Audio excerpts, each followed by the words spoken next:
30% tariff on all South African exports to the United States confirmed. So yesterday, Donald Trump sent a letter to Cyril Ramaphosa, and within it, it just gives a little bit of a story and says, listen, 30% tariff effective from the 1st of August. If you respond with any hike in tariffs on any US goods, we will add that number onto the 30%.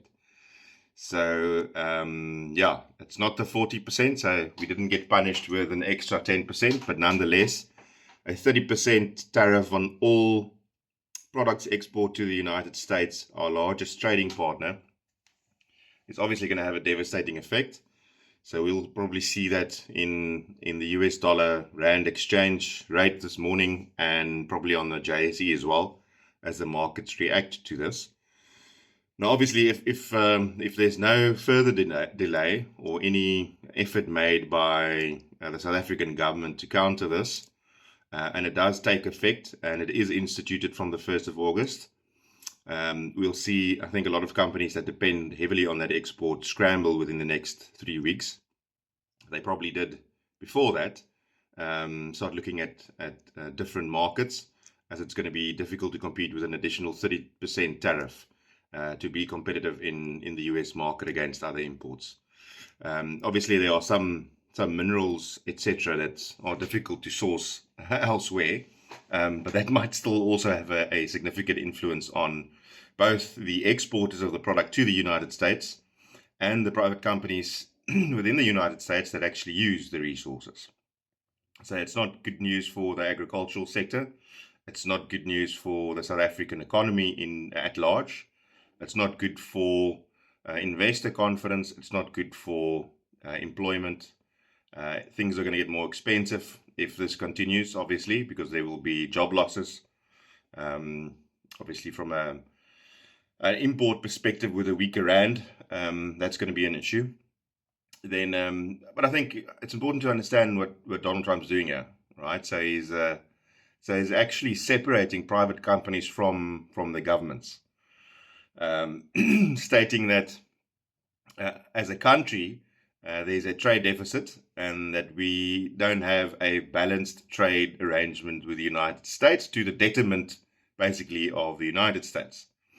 And now separating companies from the government and saying, listen, you'll need to, as a private company that exports to the United States, if you've got a large share of your revenue coming from American customers, or American companies, or whomever within America, then you need to shift to America to serve your countries or your customers.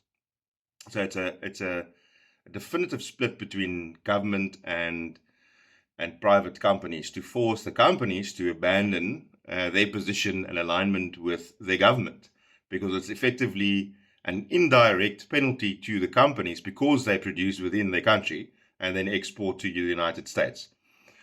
Obviously, there are a couple of things that you can't really manufacture in the United States. So the minerals, obviously, and from an agricultural perspective, you can't just pick up your farm and move to the United States and start producing there with a vested interest in, obviously, the farm that you own.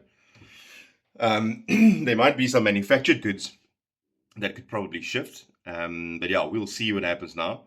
Now, I had a private message from one of my followers yesterday, pointing out that the lack of negotiation or serious negotiation from the South African government to counter this this warning. I mean, there was a warning that said, listen, we're going to tariff you with 30%, starting from end of July or mid of July.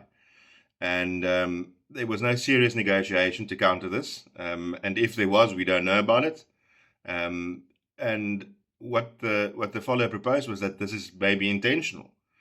If you consider the recent bill that was introduced to Senate, obviously, again, it needs to go through a process. It's not to say that it's going to be accepted. It targets individuals within the South African government for personal sanctions, in line with the Magnitsky Act, something like that, right? So there's a personal risk for some of these politicians within the South African government in their personal capacity.